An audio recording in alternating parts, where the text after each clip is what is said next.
আগে আপনাদেরকে বলছিলাম বিএনপি ক্ষমতায় আসলে থাকতে পারবে সর্বোচ্চ 3 বছর। আজকে সময় আরো কম মনে হইতেছে। বিএনপি যদি বিপুল ভোটে না 300-তে 300 দিতে আসে, এই অবস্থায় সে 2 বছরের বেশি সরকার রান করাইতে পারবে না। এমন অবস্থা হইতে পারে আপনারা সংসদে বসে যদি দেশ বিরোধী আইন করেন, মানুষ নিজের জানমালের কথা ভাইবা সব বন্ধ কইরা সংসদে গিয়েও আপনাদেরকে পিটাইতে পারে। সুতরাং নির্বাচনের চেয়ে সেই ক্ষমতা কেমনে সুসংহত করবেন এইটা মনে রাখেন। কেন পারবেন না? হিসাব সোজা ভাই, মানুষের হাত খুলে গেছে। মানুষ মার খাইতে খাইতে এখন মার দিয়া শিখে গেছে। আপনি যত তারে একটা বাজে কথা বলবেন, আপনি 3টে বাজে কথা শুনবেন। আপনারা তখন যত ইংলিশে মক বলার চেষ্টা করেন, তাতে আপনারা টিকতে পারবেন না।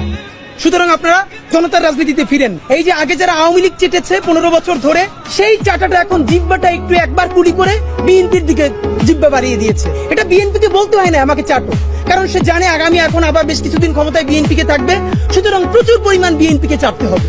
আপনারা নইলে আপনারা বলেন কোন নৈতিকতার দায়ে আপনারা, আমি 3 থেকে 4টা মিডিয়া হাউসের ভাইদের সাথে ইনফরমালি কথা বলে বোঝার চেষ্টা করছি যে ভাই সত্য করে বলেন আপনারা কি এটা জানতেন না? ওনারা সঠিক উত্তর দিতে পারেন না। এর মানে হলো ওনারা জানতেন, কিন্তু ওনারা এত বড় ঝামেলায় যেতে চান নাই।